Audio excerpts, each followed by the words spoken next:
front. We're so delighted to welcome our panel on faith in the writer, inspiration, and practice. And this inspired panel of writers and thinkers tonight for our conversation. Tonight's panel was organized by our own Dinah Lenney. And I just want to thank you, Dinah. And I want to also thank Howard Ho, who even at this moment continues to work. Hi, Howard! The indefatigable and sublime Howard Ho. I'm Bridget Mullins. I'm the director of the program here at MPW. And I just want to take a couple of moments and remind you to silence your noisemakers. And I want to welcome our faculty who are here tonight. Prince Galmobilis, who's sitting right there.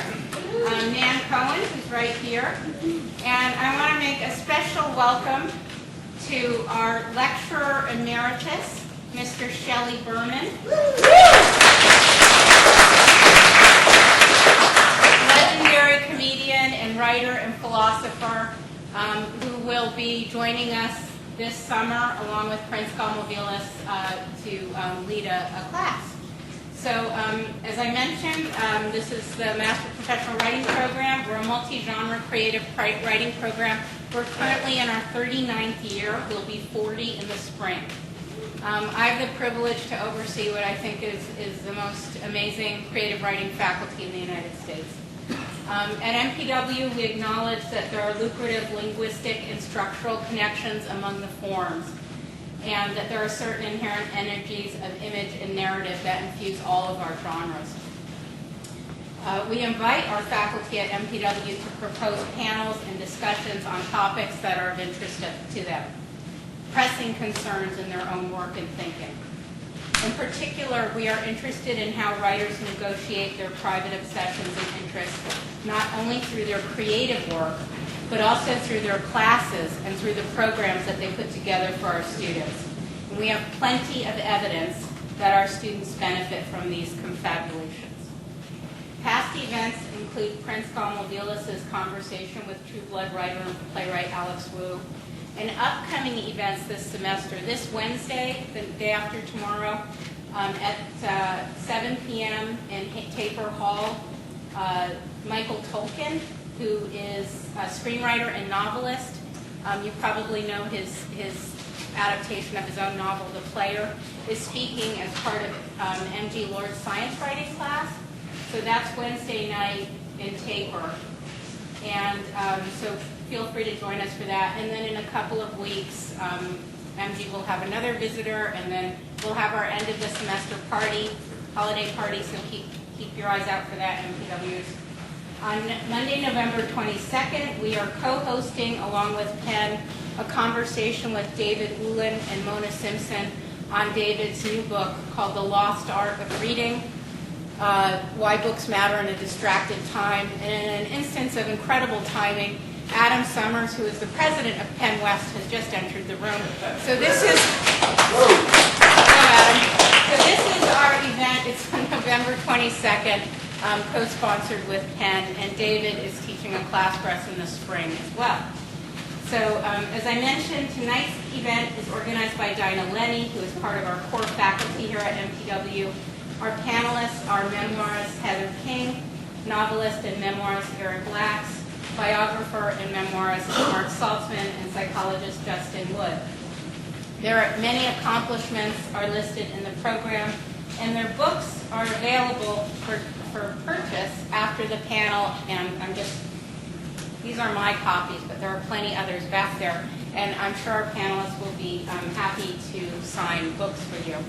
And I did want to say, I know we're all eager to start, but I wanted to say a few words about Dinah Lenney, just to give you a little bit of backstory on this evening. Dinah is the author of Bigger Than Life, A Murder, a Memoir. She has also co-authored a book on acting and is herself an actor, having appeared most recently on a cable show about bikers where she played an Irish nun. She is a frequent contributor to Agni and many other journals, and her essays and reviews appear regularly in the LA Times. It was in one of these essays in the Times that Dinah addressed this question of faith, the imagination, and writing practice. Dinah's meditation on faith was called How I Inhabit the Earth and contains the confession, quote, "I'll admit it, I'm spiritually challenged." This essay goes on to discuss nature, language, and the courage of being a writer. The essay is, as those of us who know Dinah are aware, characteristic of her humility as well as her skepticisms and enthusiasms. In one of his letters, Keats discusses belief and says, quote, "I am certain of nothing but the holiness of the heart's affection and the truth of the imagination." In Dinah's essay and in her impetus to put this panel together is some of that affection and that evidence that Keats describes. Please join me in welcoming Dinah and her panel of guests.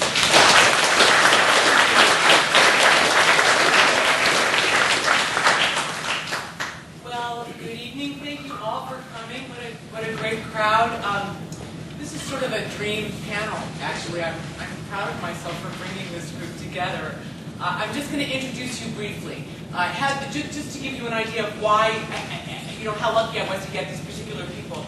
Eric, well, let me start with Heather. Heather, right on my right, is the author of 3 memoirs. I just want to tell you the title of the second memoir so that you have an idea why I asked her to come. She's a wonderfully prolific writer, writes for all manner of publications. But the title of that book is Redeemed, Stumbling Toward God, Marginal, Sanity, and the Peace That Passes All Understanding.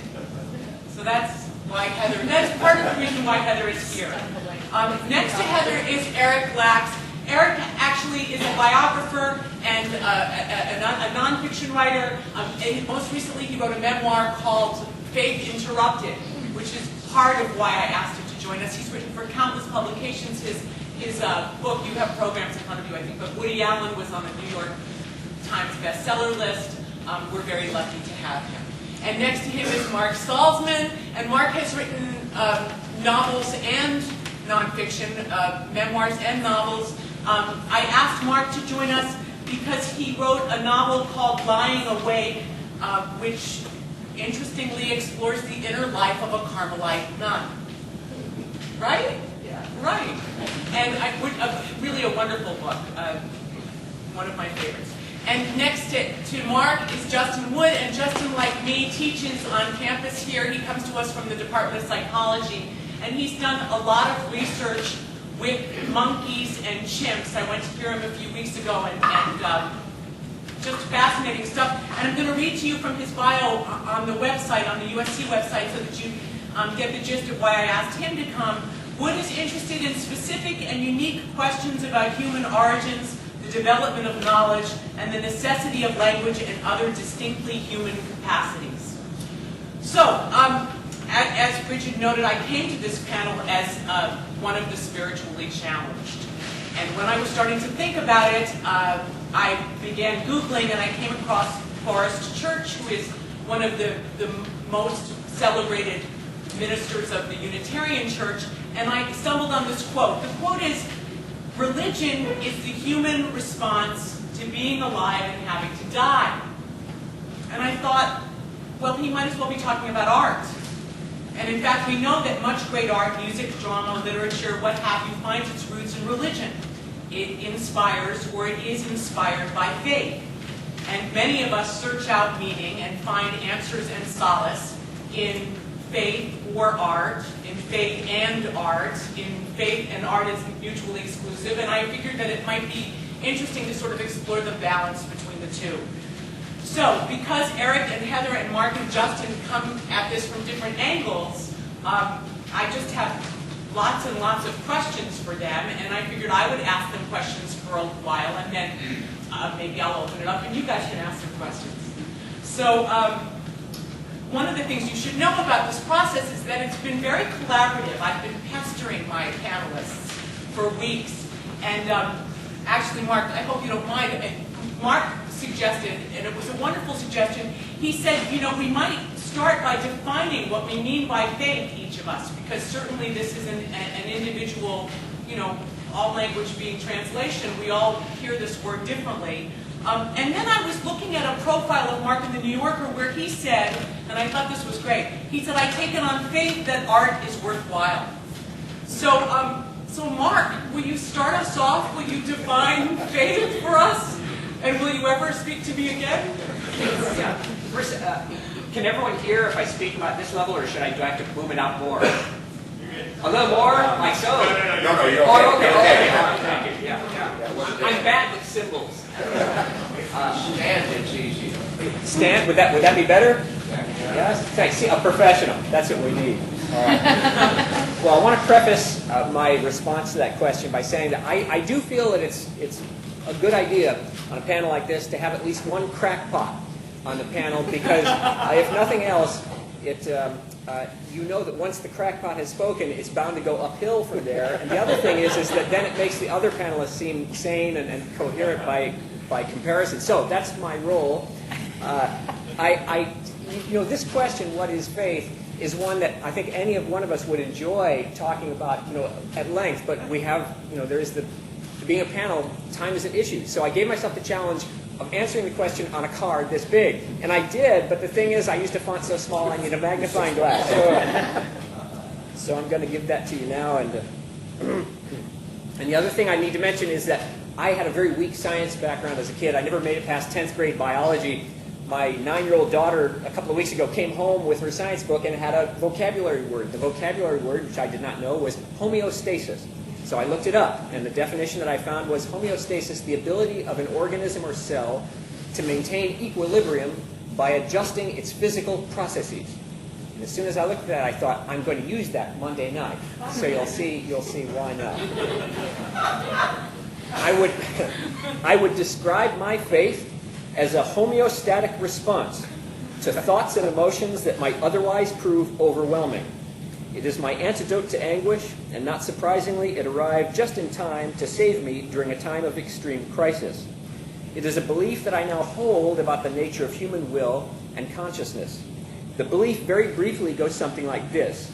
My sense of a soul, or ego, or autonomous self, what might be described as an immaterial entity within my body that has the opportunity to take control of its destiny, the power to do so, and perhaps even the social and moral obligation to do so, in other words, free will. I've become convinced that this entity does not exist at all, and that my consciousness is the audience for my ongoing life narrative rather than its author. This means that I feel that at all times I am thinking, feeling, choosing, remembering, imagining, acting, and reacting as I must, as is determined by a matrix of integrated factors including my genetic inheritance, my past conditioning, and my present environment. This is roughly equivalent to saying that I have always done, am doing now, and will always be doing the best I can under the given circumstances. And if this is true, then I have no choice but to acknowledge that the same must hold true for everybody else. This belief that at all times all human beings are doing their best and that we have, in fact, no alternative whatsoever has had the effect of putting limits on my deepest anxieties, my frustrations, my grief, my envy, my anger, my confusion, my disappointment, and my despair. If this belief turns out itself to be an illusion or a symptom of mental illness, I pray that I never recover from it.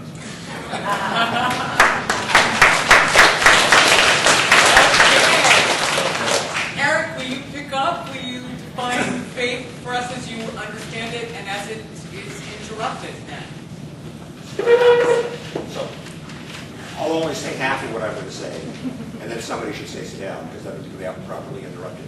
Before I start, I'm going to look over here. This is my wife Karen was going to be here tonight, and she said to me on the phone, she had to go to New York, and she said, just tell me where the podcast is going to be. And I said, oh, right, somebody's going to do a panel that I'm on, they're going to have a podcast. Well, it turns out that it's here. So, hi, sweetheart. Sorry you're not here, but everybody says hello. So, thank you. Faith for me, for a large part of my life, was a very simple matter. It was a very strong Christian faith. And my book is about how something that was so much a part of me that I took so much for granted, it was so much the core of my existence. My father was this really quite wonderful Episcopal priest who really had one foot in the church and one foot in the life of people and understood what they did. He was really great with kids. And there was a day when a group of kids in the youth group were talking about politics. It was election time, and he said, I'm really a believer in the two-party system. He said, one on Friday and one on Saturday. And that was his whole attitude toward life, that he always had a joke for something. And I was content in the church for a long time, and we'll come back to that in something else. But where my faith for so long was really in God and Jesus and the sanctity of all that. Over the years, it has evolved really into something much more different, although it comes from really the summary of teaching that my father had taught me, which was, he said, you can look at the Bible, and he said, the miracles are window dressing, and everybody says, he said, it really comes down to 2 words: love one another. He said, you do that, everything is going to be okay. And for me, that's what I now have the most faith in, which is love. That if there's a way to find not only love within ourselves, but for other people, there's actually a way to honor each other, and out of that have a very creative and productive time together. So my faith has gone from kind of a large generic thing to really kind of a basic notion of what I was brought up with, and that there is, I think, too little of it, and we're too easy to judge other people and to say, because of your political party, because of your sexual orientation, because you're a man, because you're a woman, because you're short, because you're tall, whatever it is, I'm not going to like you.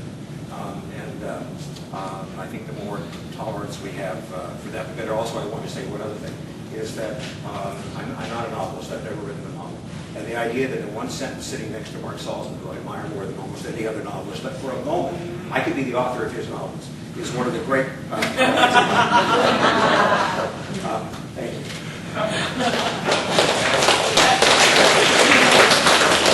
Heather, will you talk about faith in whatever context you like? Sure. This is weird that we have to stand up. I know, maybe you should sit on the edge of the table. I mean, I don't know. Oh, that's good. It's like a whole thing with like your belts and stuff that you haven't counted on. But I just want to say I'm really honored to be here and to be with this sort of August group here. And I mean, it's such a huge subject, faith, to even define it. I can't come up with really anything better than St. Paul's definition. And he said faith is the substance of things hoped for and the evidence of things not seen. I think the operative idea there for me is that faith is very much about a longing for something that we can't see or feel or touch. It's there's also this great quote from Robert Frost. I'm from New Hampshire, so I love Robert Frost. But he says a poem begins as a lump in the throat, a sense of wrong, a homesickness, a lovesickness. And for me, faith is so much tied in with my writing. I converted to Catholicism and became a writer, quit my job as a lawyer, which I loathed, and became a writer pretty much at the same time. And religion actually comes from the Latin religare, which means to bind back together. And so, for me, faith is very much of this movement from my default position, which is isolated, frightened, alone, existentially conflicted, tormented, and it's back to the human table. And I think art allows us to, or gives us a way to try to make sense out of this major fact of our existence. It is the fact that we know we're going to die, and it's this huge amount of tension that we carry. For me, it's kind of emblemized by the cross, this tension at the intersection. And so that's my faith. I love the idea that, in a way, that is my faith, that writing matters. My whole life is ordered around it. And we don't, like St. Paul's definition of it, we don't know that, and especially as writers, because in this culture where it's not really strongly validated or lauded, it's a very solitary pursuit. And so that's my faith, that it matters absolutely, and it matters whether or not anyone sees it, whether or not anyone reads it. I think there's a sense that the movement for me of faith is always based on, predicated on the fact that I'm part of the human family. And so my experience as an individual, how can I connect that to the whole, the universal, to the suffering, the sick and suffering, all of us throughout the world. And so that's what gives my life meaning. And so that's a little bit of what of what faith means to me. And again, and just, I'll shut up, but this idea that faith is that love in the end will reign. That is my faith. And that it in fact reigns now, all evidence to the contrary, but that in the end, it's, it's like when we no longer see through a glass darkly. I mean, I do think somewhere, somehow, it will be made clearer to us, and we'll find that it is in fact love that is what moves the universe. So thank you. So that's great. That's great. So, Dawkins, we're working off of that. The substance of things, the substance of things hoped for, evidence of things not seen. So I just want, I brought Justin here because I wanted to talk about hard wiring because of all this research he's done with these monkeys. So what I'm really interested in is, do the monkeys have this insatiable longing that human beings have developed, it seems to me, over, I mean, this is my, I know nothing about science. So I want to know if monkeys long for stuff, and have any sense of evidence of things unseen, and if this in some way motivates them to create. Yeah, no, great. That's a big question. So I spend most of my time thinking about where things come from, especially in our minds. So how is it that we have the ability to represent this as a solid object? How is it that we can look around this room and say there's about 100 people? And how is it that we have the ability to, for example, represent what other people are thinking in their minds? And for all of these things, we actually find parallels with animals. So we find that monkeys are doing these kinds of things. Monkeys are trying to understand other people's intentions and desires and goals. But what we don't end up finding is anything close to faith. So we don't end up finding this. And I guess I should define faith before I say exactly what it seems like monkeys are missing. But it seems like what faith is to me is, in a sense, the opposite of science. It's believing something despite not having evidence for it, or despite there being evidence contrary to it. And I don't mean this in a derogatory way at all. I think this does a lot of wonderful things for us. It makes us feel happier about life and about existing. It helps us deal with death, and it gives us a way to understand it. But for whatever reason, we don't end up finding these kinds of abilities in animals. And so one thing I'm really interested in is trying to figure out what exactly was it that evolved in our minds since we split from chimpanzees that gave us the ability to think things such as about afterlives, about what happens to us when we die, about all of the things that, in a sense, without any evidence for, we just take for granted and become such an integral part of our lives. We're just beginning to understand the answer, and I'm not going to go into a lecture about it, but we actually know to some extent where this comes from, and it is hardwired at birth.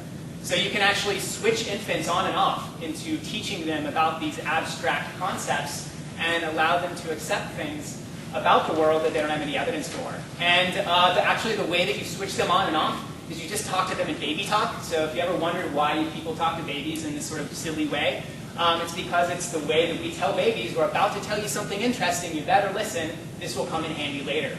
And religion is one of those things that we pass on to our children, is these stories and these ideas and these important ways of existing that are part of our cultures. And through baby talk, we begin to teach children how these different things work. So I think faith is a very fascinating concept because it starts to tell us where we diverged and how we're different from other animals. But it also gives us a sense of exactly what faith consists of, because we can start to see what are those little building blocks that are unique to humans that other animals don't seem to have. So I guess that would be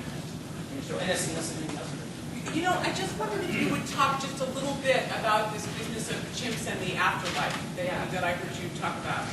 Oh yeah, so one of the more amazing experiences I've had when I was interacting with monkeys. So I worked on this island with monkeys. There were about 1,000 monkeys. They just kind of roamed around, and we went and roamed around with them. It was really cool. It was really amazing. But I remember this one time. It was this really hot day. This was on an island in Puerto Rico, and the sun was beating down on us. And I was just sitting on this log, just totally tired. And over the top of a hill, I saw this monkey cresting the hill, and he was carrying something on its back. And I was like, what is that? You never see rhesus monkeys carrying anything on their back. And so I got a little closer. I was a little curious. And what I saw is that the mother was carrying the corpse of her dead child. And the baby had been dead for anywhere between 1 and 2 weeks. The body was completely mummified. And yet the mother would carefully set the child down and would groom it, spent a considerable amount of time grooming it. I tried to get close, which is a really bad idea, and the monkey tried to attack me, so I quickly backed away. And then I watched from a distance, and I observed that this mother treated their child in a very similar way that we treat our dead ones. So, in a sense, there was this connection that existed between this rhesus monkey, who doesn't have language, it doesn't have culture, it doesn't have all the amazing things that we do, like science and faith. Nevertheless, there was this connection between the mother and this dead child. And so I was very interested in this. I didn't know where it came from. And then a couple months ago, somebody published a paper showing exactly the same thing in chimpanzees. Is that chimpanzees will actually carry around their dead offspring for upwards of a month or 2 months, doing exactly the same thing, grooming the child, making sure that it mummifies so that it doesn't rot away. Very similar kinds of things is what we do. And so I think this is interesting because we often look at things like, and I don't mean to offend anybody here, it's kind of a tricky thing to talk about, but we often think about the way that we treat our dead as something that's very special and tied to our religion. But I think what this tells us is that perhaps at least this aspect of religion and this aspect of faith may actually be quite old. It may actually be something that evolved a very long time ago. It's shared at least with animals that we diverged from 20 million years ago, the rhesus monkey. And maybe it goes a lot farther back than that. And I think it may reflect something really important and really fundamental about how our mind works and about how we interact and relate to other people in our lives. And so I think the real answer, we don't know exactly what's going on here, but I think the real answer will actually be something that's perhaps far more special and far more meaningful to us because it is based on how our minds are actually built from genes, and it will give us a real sense of what it means to have a connection with somebody and what it means when somebody dies and how we accept that and move on with our lives. Thanks. Heather, you were saying that the writing, it doesn't matter if anybody sees it, it doesn't matter, the writing matters. And it doesn't matter who reads it, and it doesn't matter if anybody sees it, the act of writing matters. And then you said that this was part of connecting. And so I just wondered if you guys might, anybody can pick this up in terms of, do you have a sense that you're writing for a larger purpose? It doesn't have to do with a world view. Or is it for yourself and for its own sake? Is the writing a practice for you, is what I'm really asking. Anybody?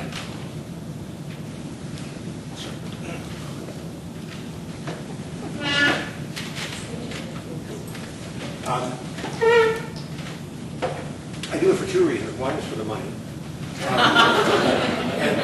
And the other is because I love telling stories. And to get paid to tell stories is a lot of fun. And it's one of the things that in writing nonfiction, you're a part historian, you're a part researcher, any number of things you have to do. But you can end up with a really dry life of someone or an article about whatever piece of science or nature you're writing about, unless you can take the tricks of a novel and take the structure of a story that has a beginning, a middle, and an end. Something happens to people. There's a character who comes in. Something happens to that character. That character is either changed or not changed. You see some growth that comes along to it, and you get to an ending that you hope is satisfactory in terms of the piece. And you have to do that without ever getting your facts wrong or inventing anything to put it in. So the puzzle of it is fun. But the part that's really enjoyable is the storytelling. And to say that I do it only for myself would be to tell you the greatest whopper held in this room in ages. I do it with the hope that other people will read it, and not only will they read it, they'll buy a copy for their friends, and beyond all of that, they'll really like it. And it's a wonderful life that for 40 years I've been able to be a perpetual graduate student. I find something that I like to do, and my publisher pays me to do it, and I get to write a book, and then I get to write another one, and then I get invited to SC to talk about it. So, Eric, don't sit down yet. Can you maybe talk about the difference between, so writing these biographies, I can see where that would be, this is fun, and you get to tell a story, and it's a lot of research, but writing a memoir that's as personal as Faith Interrupted is a whole other deal. Does it feel like a different kind of challenge to you, and did you discover something about yourself as you were doing it? Yeah, it certainly is a different way to do it, but I'll tell you that there's enough, because I never use, I is just a pronoun doesn't appear in my books unless somebody's being quoted. And I start off this book, as a matter of fact, the whole chapter is in the third person. I stayed so far away from the I. But then I kind of found out that I sort of liked it, and I say, oh, I can stand on this. I'll introduce myself and be part of it. And it was kind of shocking how quickly I grew to like it. That I became enamored of my own story. But within that, there was a tremendous amount of self-reflection and digging and facing of two things. One is sort of many uncomfortable things, and the other was finding real surprises. I'd been in the Peace Corps. I was on an island of 185 people, quarter of a square mile, in Micronesia, which at the time I thought was a small loss of memory in the Pacific. It turns out to be this kind of surrounding Guam. And a huge piece of water about the size of the United States, with islands, if you put them all together, are about half the size of LA, and I was on one of these little tiny ones. And it was at the time that I was deciding really what I felt about my faith. And at that time I was actually quite religious, and the Vietnam War was going, and I had decided that I was a conscientious objector on terms of religious training and belief, and I was really kind of structuring this thing that I would have to write for my draft board. And I had always thought I was an only child, and I had felt for probably, well, until I started writing this book, I thought that I'd really been a terrible kid, that I sort of stopped talking to my parents when I was 19. And I always felt sort of bad about it, until I was about 35 when I did. And then I found in all these letters that my mother had saved and gave me, I talked more to them about this very basic thing in my life than I had to anybody else. So I got to feel good about myself, but I had plenty of other bad things in it. So that part was right. The other part is really having to do to yourself what you would do to your subject, which is to say, if you're writing a biography, let's be very unromantic and straightforward about this. How does this fit into the story? Does it advance it? Does it tell us something about the character? If it's a really unhappy story and that casts a bad light on the person, is it instinctive? Is it reflective of really a part of the life, or is it just a misstep? And to put myself under that kind of examination was hard and sometimes uncomfortable. There were some things I felt compelled to write that I would just as soon have not. But in the end, it was really it's really a refreshing thing. I'm happy to go on and do something else now. But anyway, that's the... Yeah, it's interesting, you say you're happy to go on and do something else, and I was reading an interview with you, and you said that you were asked about your next project. You said you would choose something to which you could bring the same passion that you brought to this book, and I wondered if passion is an ingredient of faith, but maybe we'll get to that. Well, it's interesting. It's a small planet, but the whole notion of faith in Christianity is Christ's passion. Different use of the word, but there is, yes, but I think that there is. And you've also put quite a spin on confession, actually. Confession in writing versus, confession in the church. But anyway, yes, so anybody else want to chime in on this question? Do you remember what this question was? Well, I'll say that, like Eric, I feel the same way that writing, most of us, we want to make something and show it to someone else. There is that desire. You want to feel like you do something that someone else values and you communicate something. So yeah, there's that. And on what you mentioned before, practice, I think the word you used. For me, if faith is an antidote to anguish, then I would say that writing is under that category. It's the same thing. And how I would describe it is like this. If I were to hum something like this to you, watch what happens. Da da da da da da da da da da da. Thank you. The point is that a piece of music will create dissonance. It moves away from the tonic note. And it's distressing if the dissonance isn't resolved. And I feel that everyday life is so full of dissonance, tension, conflict, dissatisfaction. That is a very painful state.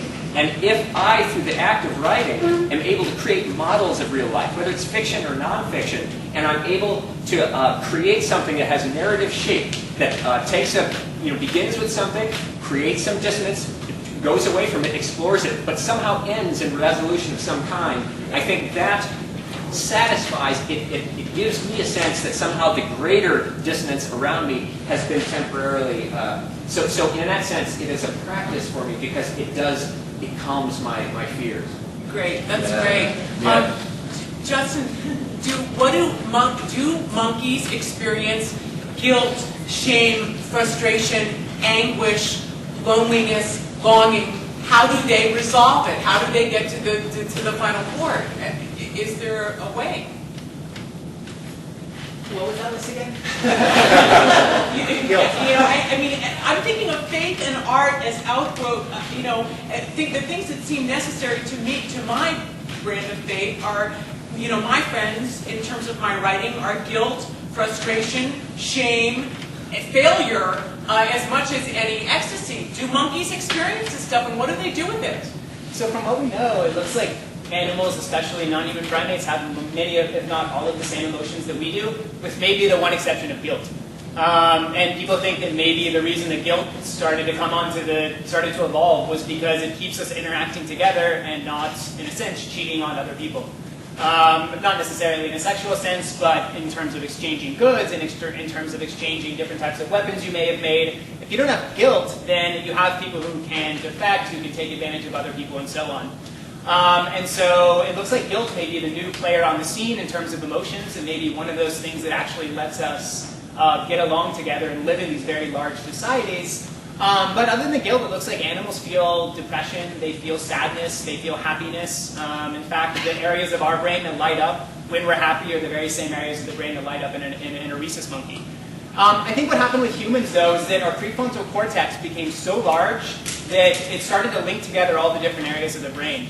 And as a result, now when we feel sadness, we can actually, it links up to all these other areas, and we start to expand and be creative and create these new things because our brain has become so wired and so much larger in other animals. So maybe the root cause of creativity is the same. So animals are feeling it, we're feeling it in terms of depression, for example, but what humans do with it is so much more amazing because our brain has become so interfaced.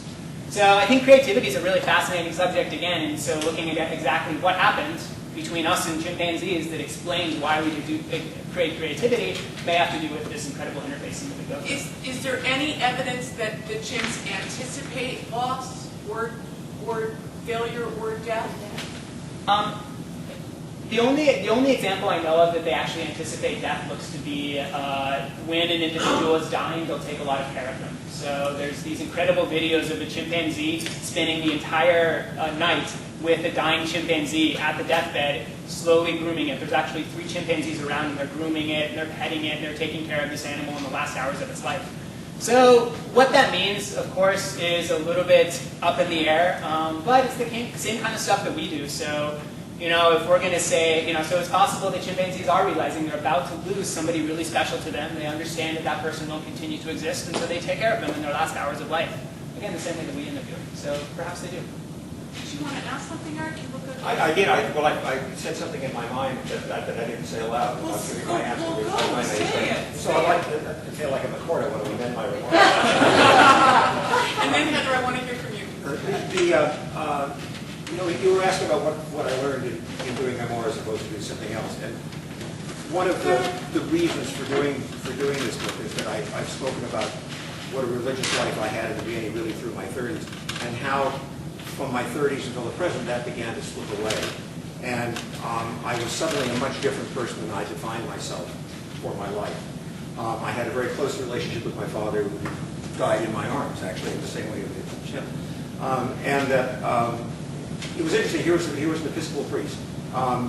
Knowing he's on his deathbed, and instead of the prayer book of the Bible beside him, which you would think he might have, he had a copy of Alice in Wonderland, which I've always liked. At any rate, so the point of this was that, as I said, I like to tell a story, and one of the things I really wanted to find out was figure out my own story. What had happened to me? How did this kid who started here and was so firm in what he believed, as adulthood continued along, really became somebody quite different who would not be recognizable in some ways to the people who've known him as a child. And so that was the part of it. And the good fortune for me is that in this year and a half, well, I spent 15 years thinking about the book, but in the year and a half that I was writing it, there was really a chance to do something with my life in terms of my own mind that I'd not been able to do before. And by the time I got to the end of it, although I didn't have many answers, I really understood how it had gotten there. That was a huge gift to be able to do that. So that's it. Thank you. Heather, what about it? Does it really matter if nobody sees it?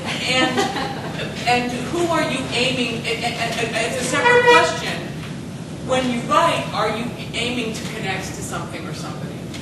Tell us. Oh, totally. Yeah, and when I said it didn't, what I meant, I mean, of Oh, course, I know it what- matters to me desperately whether anyone sees my stuff. And of course, although I think simultaneously you do write for yourself and for everybody else. But what I meant was that, because for me, writing is not only a practice, it really is a vocation. I mean, it sounds kind of rarefied, but I really see it as a religious vocation. My marriage ended, I think, in part because I became a writer. I had been a lawyer. I quit my job as a lawyer, so I gave up a very good salary to embark at the age of 41 or something like that on the life of a writer. I mean, good luck with that. And so I really staked my life on it, that it matters. And so my point was that I would write regardless of whether anyone saw it. But of course, the deepest desire of your heart is that people will see it. And of course, buy it. That's a whole sort of other thing. You know, I have made a little bit of money at writing. I'm not making any now, or very much. But my practice, that's the point. The practice continues. It is exactly the same. And the practice I put in place as soon as I started writing. I said, this is a job. It is my job, whether I ever get anything published. And so Flannery O'Connor supposedly wrote, I think, recently I read it was 3 hours a day. Somehow I had in my mind 4. So I thought, okay, that's my goal. 4 hours a day, at least. And I won't say I always adhere to that, but it's a job. And when I said my life is ordered around it, that means I get, Margaret Atwood, I think, said something like, writing requires an almost physical nerve. I think that's true. I keep myself, I get exercise every day. I'm not fanatic about what I eat, but I sort of eat. In other words, I have to keep myself physically in some kind of shape. That's part of my job as a writer. So it's constant examination of conscience. So it's constant treating the people around me. If I'm going to, especially because I write about, in some sense, the stumbling in the dark, the spiritual path, I have to live that life, or at least be trying to live it. And so it's an entire way of being that is at least aimed toward courtesy and not character, some kind of, what does it mean to love my neighbor, if that's my thesis. And so that is a constant crucifixion, because I'm not very loving. So can, in that sense, can your faith get in the way of your art? No. Okay. I wondered if, Mark, there's that wonderful profile that we read, many of the students read here, where you discuss kind of a crisis of faith, if your faith is connected to the practice of writing. I wondered if maybe all of you might share some sort. If you've ever had a crisis of faith, if you could talk about it for a minute. Faith, or art faith, or what? I mean, will you tell us a little bit about that? Yes, yes.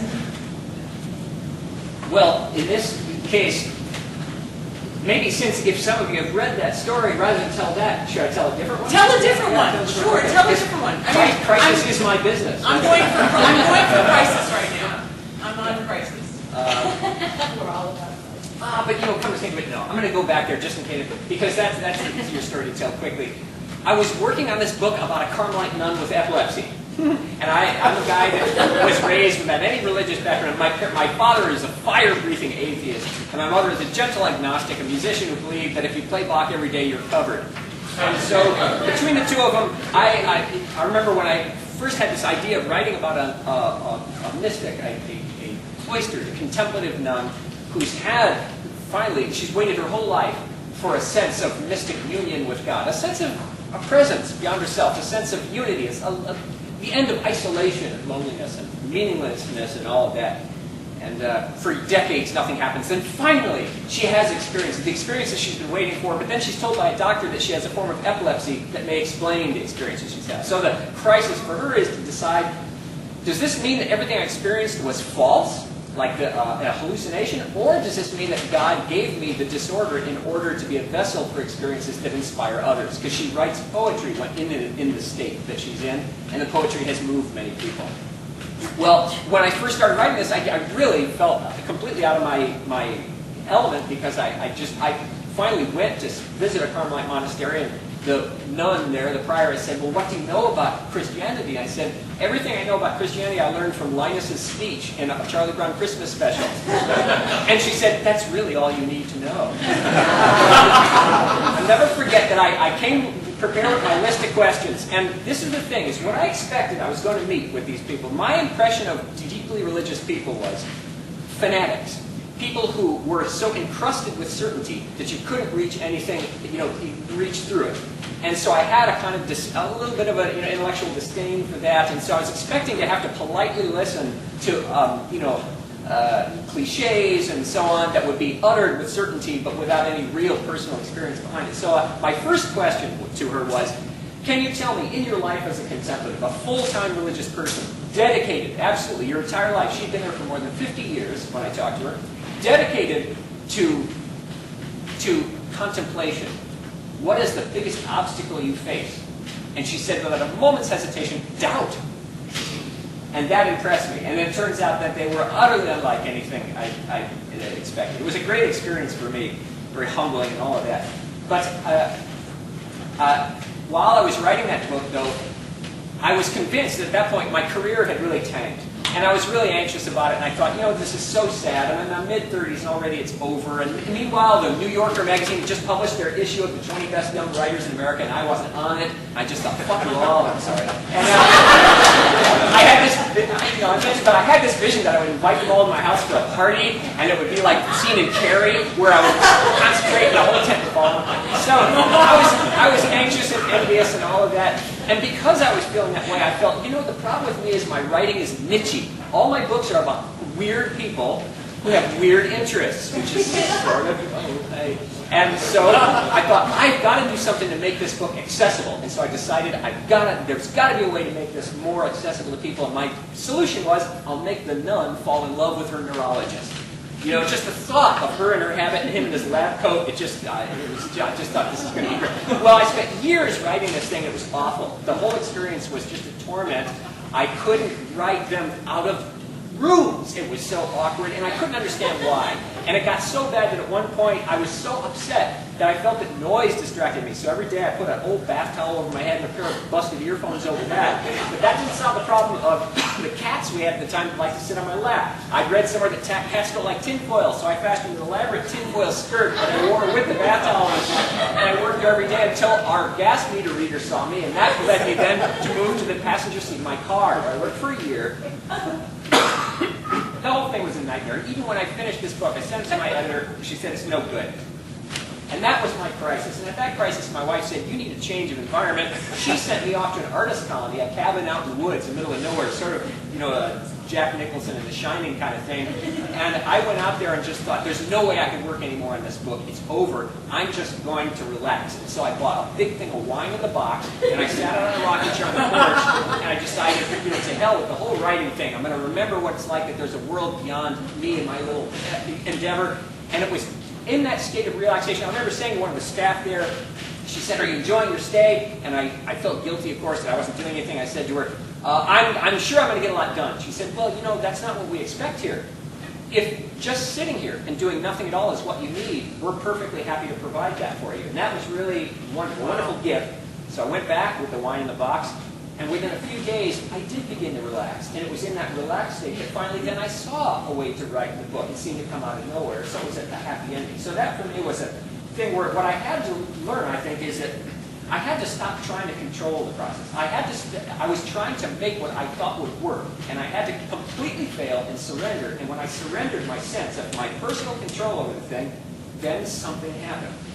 Which is very interesting, because there's some notion that faith is about surrendering control. So that's fascinating. And you brought up so many things that I want to get to in terms of this whole idea of why does somebody like you write about a Carmelite nun with epilepsy? I want to ask you all about the muse, the inspiration. Where does it come from? But just quickly, or not quickly, crisis of faith ever, Eric? As a writer? As a writer, you've written about it in Faith Interrupted in a way, but any crisis of faith. No, well, the crisis of faith is certainly in this book, and I don't need to rehearse that here. But I was thinking of the McDowell colony was a wonderful place. I'm assuming that's where you were. Yeah. They bring up, they drop off your lunch. They tiptoe up and put your lunch in a basket just outside your door so as not to disturb you. And it's like Little Red Riding Hood. You have all these little bags of goodies out there, and nobody bothers you. There are only 2 rules of the McDowell colony. You can't go to somebody else's cabin without an invitation, and you can't smoke in the woods. And anything else is allowed, including creative thought. And but the problem for me in this was when I really wondered if I was truly cut out for writing was a book that I wrote called The Mold of Dr. Florey's Coat, about the development of penicillin. And it had these really wonderful characters in here. It's all about how credit is given and not given and how the wrong people sometimes get it. And it was a wonderfully human story and all that. And I thought I just had it nailed. I had all this wonderful material. And I sat down to write it. And I start to write when I know where I'm going to start and I know where I'm going to end. Because, now you have the 2 points on the map and you can only make so many side trips without losing your reader. So I had both my places where I wanted to do it. And I always start on page 1. And what I always did is I sat down and I tried to do it and nothing was coming. And part of the problem that I was facing was that I had 5 major characters who had to be introduced who were all going to be in this race together. And plus I had to somehow explain bacteria, who were kind of the point of the book. And bacteria are notoriously silent. It's really hard to get anything out of them, if you want them to do something. And so I'm struggling with these 5 characters and these lousy bacteria. And this is true. For 6 months, I would get up every morning, I would go to my office, I would sit down, full of brio, here we go, this is going to be great. And I would sit there, and we just couldn't get past page 1. We couldn't get these people up, no matter what I did. And on the computer, you hit the wrong thing, and it goes, like that. You say, oops, I can't do that. This was, I'd go home, I'd say to my wife, I don't know. And after about a month of this, I said, this is really getting to be terrible. And I said, I go in there in the morning, I'm filled with optimism, and then it's just like being hit with a baseball bat all day. And I crawl home, and I have a glass of wine, and I get up the next morning, and I feel, okay, let's try it again. And for 6 months, I couldn't do it. And I began to think, what on earth am I doing as a writer? This is not going to work. And then I had this kind of brilliant notion. I said, I don't have to start at page 1. There's a really nice set piece that comes at about page 180. I could write that. So I wrote the set piece. I said, so something happened before that, I wrote that. And something happened after that, and I wrote that. So I wrote the book like an accordion. And that was great until I got back to the beginning. And I still had to write the beginning. And it took a long time, but I finally got it. But that crisis worked. And I remember it was so physically awful. It was a feeling every night of being completely defeated. That I'd just been beaten up by the town bullies. And then in the morning, get up and try it again. So that's fantastic. Other crisis of faith? Either one? No, actually, it's funny. I do have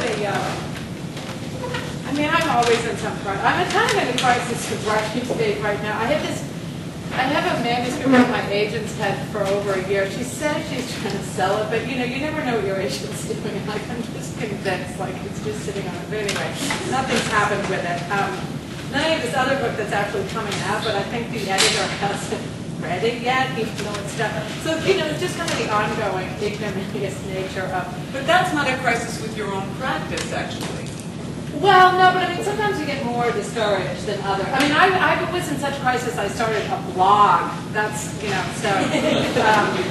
that was a major crisis because I've just been resolutely anti-blog, and I'm a purist, and I'm a professional and all that. So now I have this blog that I'm just obsessed with, and it's spent like a zillion hours a day. Tell them the name of the blog. Shirt of Flame. shirtofflame.blogspot.com. But anyway, no, it's funny. I too have a major crisis thing that has to do with a writer's colony. And I was at this place out in Temecula, California, that actually burned down one time while I was there. That's not the crisis, but it was probably, now they've rebuilt it, Dorland Mountain Arts Colony. But at the time, it was this great place. It was just, they had no electricity. To these weird kerosene lamps. It was all sort of jerry built. And I had this old grand piano in my place, and the sun went down, and that was it. And but anyway, before I went, and it was just complete silence, and everything is magnified in the silence. And before I'd gone to this place, I was there for a month. I made this huge mistake. Do not ever do this. I had the manuscript of what was to become my first book, Parched, which is about my life as a falling down, blackout, drunk, and subtext. Jesus. And, but anyway, I had this huge, hideous, incandescent, unrequited love with this guy who was also a writer. And don't you know, I gave him, this is so, do not ever do this. I gave the manuscript to the guy before I left, you know, for his feedback. Oh, it was horrible. And so, of course, I'm just like waiting. You have to go at that point, you know, you only had dial-up internet, and I would like take my thing and, you know, go through the rain to the stupid thing where you have to plug in, check the email. Oh, has he written, has he called, and finally, he wrote or called or something, and he said something like, and this book had like everything of me in it, you know, my childhood and my love for books and my, all of it, the angst, the heart, that I was like, oh my God, he's just going to so fall in love with me. Anyway, he said something like, I knew he like read it, you know, in between like watching Cops or something, and you know, it could use a little more drama or something like that was his whole thing, and I literally thought I'm going to kill myself. Like I was absolutely devastated. I just thought like my writing, I'm not a writer.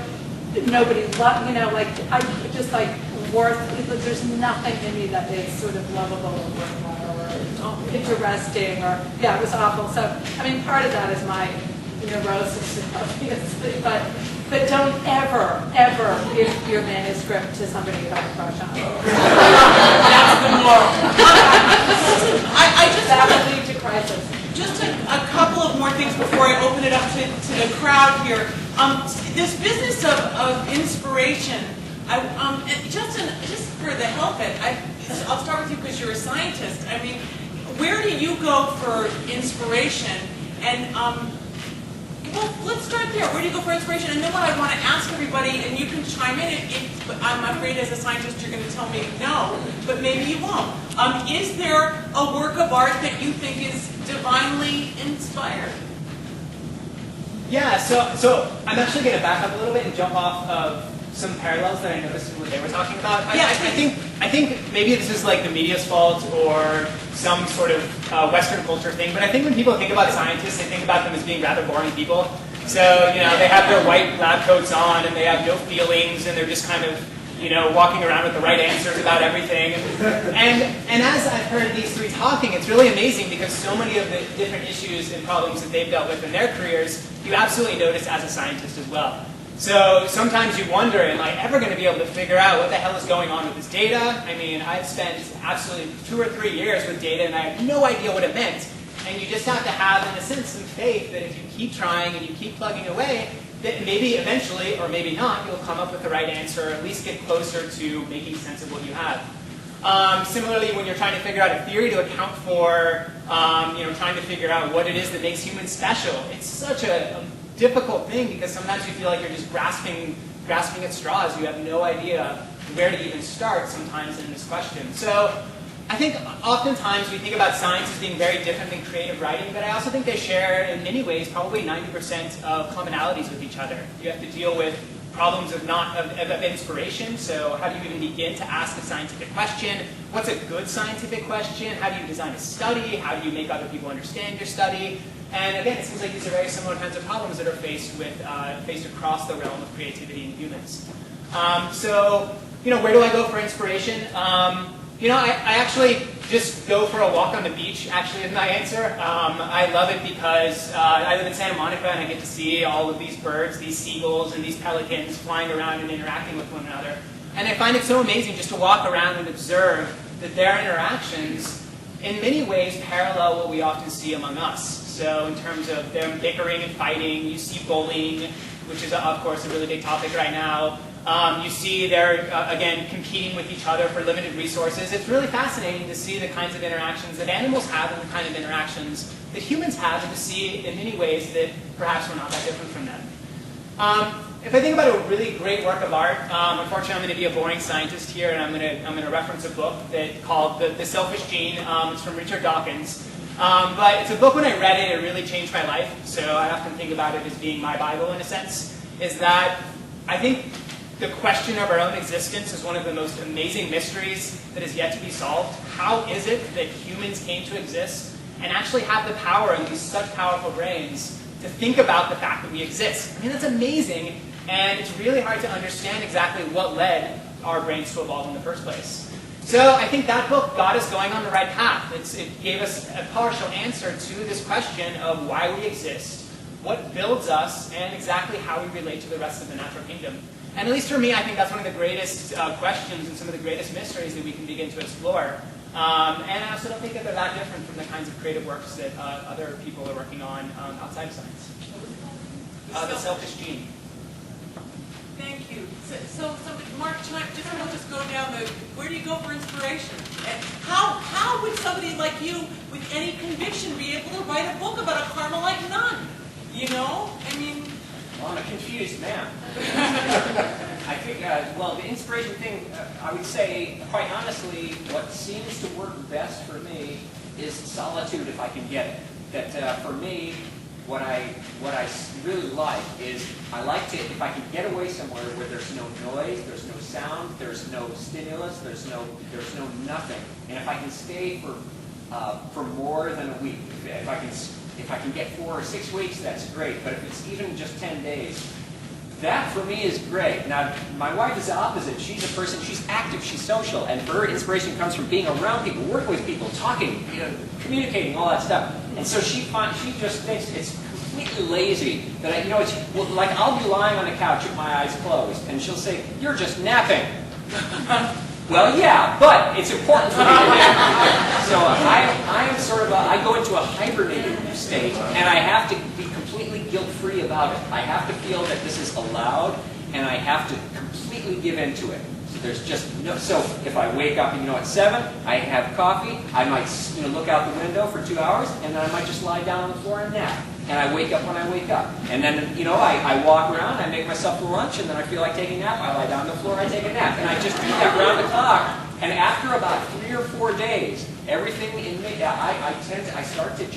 something starts to quiet down and then become clear, and then things happen. So that's my ideal circumstance. I have now for 9 years been a stay-at-home parent. A full-time stay-at-home parent. So I have not had that experience in 9 years, and it is driving me insane, but that's the trade-off. That's it. And then you asked about a divinely inspired work of art. I'm going to take that literally. I'm going to take you literally at your word. Go ahead. And ask if your question is, do I believe that there is a work of art that is inspired from a divine source? In other words, I guess that given my view, my overall view, the fact that I was raised without a religion, I guess I would say that I can't imagine, because I don't know what that would mean. That something is it. But if you ask can I visualize a perfect work of art, that's a little bit different.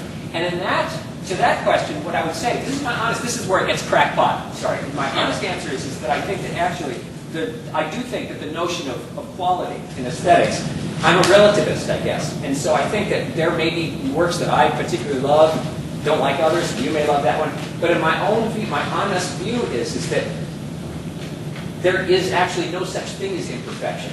That everything is perfect. I may not appreciate it, I have preferences, but I think that in my honest belief, at the core belief is that this notion of perfection is a misunderstanding. And so that's interesting. That's great. Because I would have said I would have spun that a different way, and this is where it's all translation. But I would have said that perfection gets in the way of itself. So in a way, I'm saying the same thing. But something needs to be imperfect for it to be alive for me. So I'm going the other way. Eric, what about you? The muse, the inspiration, and then the divinely inspired. I think the 9 books that I've written, everyone has been by chance and by luck. There's been no design to them whatsoever. My friend Scott Bird